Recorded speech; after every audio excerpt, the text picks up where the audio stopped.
بسم الله الرحمن الرحيم. الحمد لله رب العالمين. أشهد أن لا إله إلا الله وحده لا شريك له، وأشهد أن سيدنا ومولانا محمدا عبده ورسوله.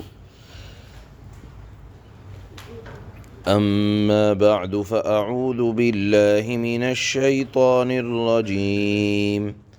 بسم الله الرحمن الرحيم. كدأب آل فرعون والذين من قبلهم كذبوا بآياتنا فأخذهم الله بذنوبهم والله شديد العقاب.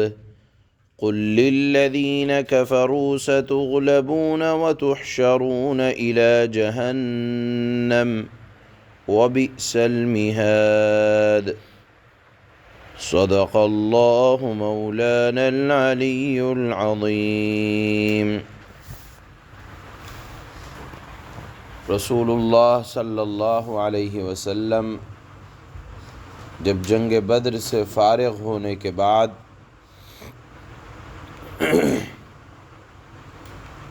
مدینہ منورہ واپس تشریف لائے تو آپ نے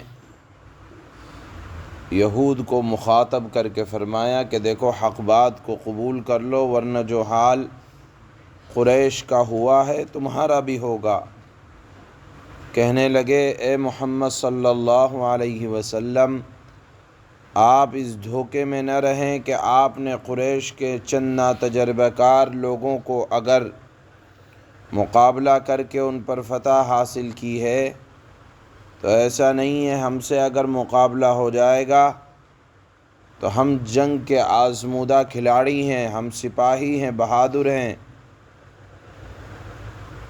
اس پر اللہ نے یہ آیتیں نازل فرمائی جو اس وقت تلاوت کی جا رہی ہیں، جن کا خلاصہ صرف اتنا ہے کہ وقت کے فرعونوں کی طاقت چاہے جتنی زیادہ ہو، اور وقت کے فرعونوں کے پاس چاہے دولت کا انبار کیوں نہ ہو، انجام کار ان کا حشر فرعون والا ہی ہونے والا ہے۔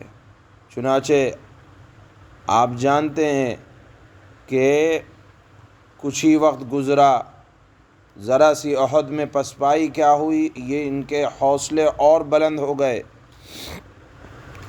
حتیٰ کہ جو مسلمانوں سے معاہدے تھے وہ بھی ختم کر دیے، اور کعب بن اشرف 60 سواروں کو لے کر مکہ مکرمہ گیا اور قریش سے جا کر ملا اور کہا کہ ہم ایک متحدہ محاذ قائم کریں گے، اور آس پاس کے بڑے بڑے جتنے علاقے ہیں، وہاں کے جتنے یہود و نصارہ ہیں، اور اے مکہ والو، آپ لوگ آؤ، مل جل کر چڑھائی کریں گے۔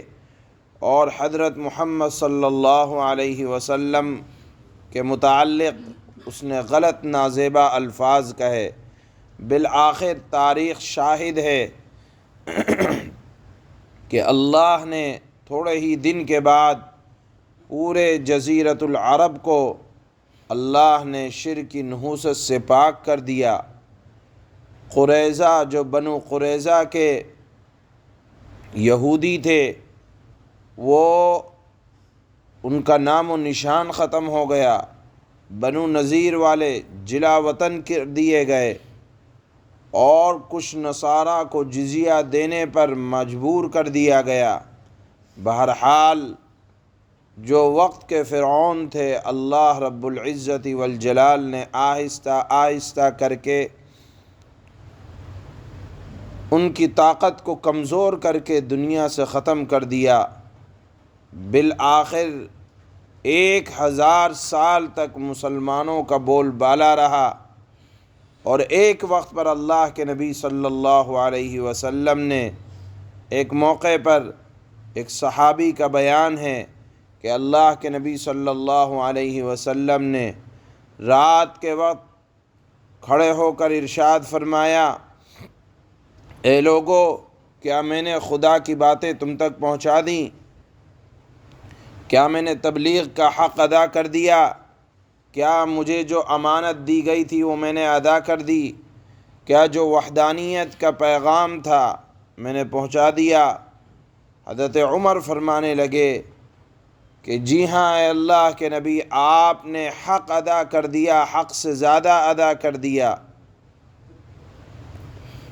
پھر جب صبح ہوئی تو آپ صلی اللہ علیہ وسلم نے فرمایا خدا تعالی کا دین اسلام غالب ہو کر رہے گا، یہاں تک کہ مسلمان اس دین کو لے کر سمندروں کو چیر کر نکلتے چلے جائیں گے۔ اور یاد رکھو اس وقت ایک زمانہ ایسا بھی آنے والا ہے کہ لوگ قرآن کو سیکھیں گے پھر تکبر کریں گے، اور ایک زمانہ ایسا بھی آنے والا ہے کہ خود رائی یعنی اپنی بڑائی لوگ کیا کریں گے۔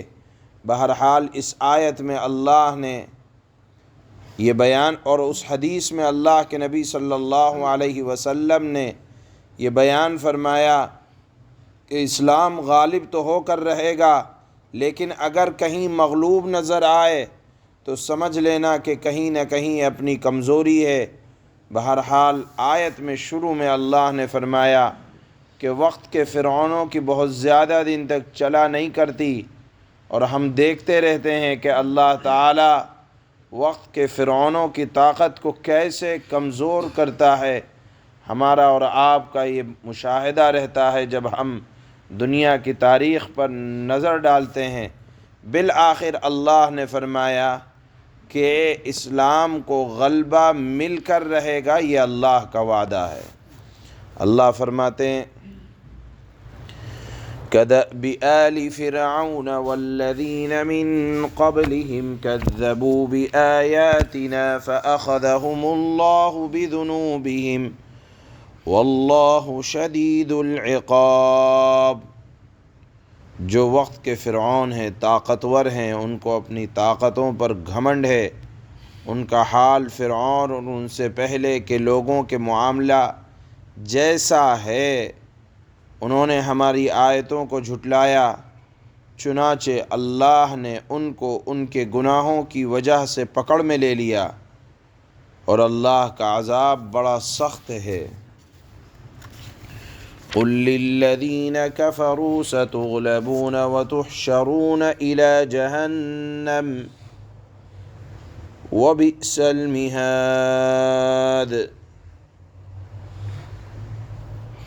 اے نبی صلی اللہ علیہ وسلم، آپ ان لوگوں سے فرما دیں جن لوگوں نے کفر اپنا لیا ہے، شرک کے راستے اپنا لیے ہیں، ان سے کہہ دیں کہ تم مغلوب ہوگے۔ مغلوب ہونا دنیا کے اعتبار سے بھی ہو سکتا ہے، اور اگر آپ کسی طاقتور قوم کو بظاہر دنیا میں غالب دیکھیں تو یہ نہ سوچیں کہ یہ اللہ کی آیت کیسے ثابت نہیں ہو رہی، آخرت میں تو مغلوب ہونا طے ہے۔ تو یہ بھی ہو سکتا ہے کہ اللہ نے فرمایا کہ تم مغلوب ہوگے، کمزور ہوگے، تمہاری طاقت ٹوٹ جائے گی۔ جنہوں نے کفر اپنایا ہے، ہو سکتا ہے اللہ نے یہاں مراد آخرت کے اعتبار سے لیا ہو کہ دنیا میں چند روزہ طاقت کے ساتھ گزارنے سے کوئی یہ نہ سمجھ لے کہ آخرت میں بھی عافیت ملے گی۔ اللہ نے فرمایا جن لوگوں نے کفر کا طریقہ اپنایا ہے ان سے کہہ دو کہ تم مغلوب ہوگے، اور تمہیں جمع کر کے جہنم کی طرف لے جایا جائے گا، اور جہنم وہ بہت برا بچھونا ہے، یعنی سب سے برا بستر وہ آگ کا بستر ہے۔ سبحان اللہ۔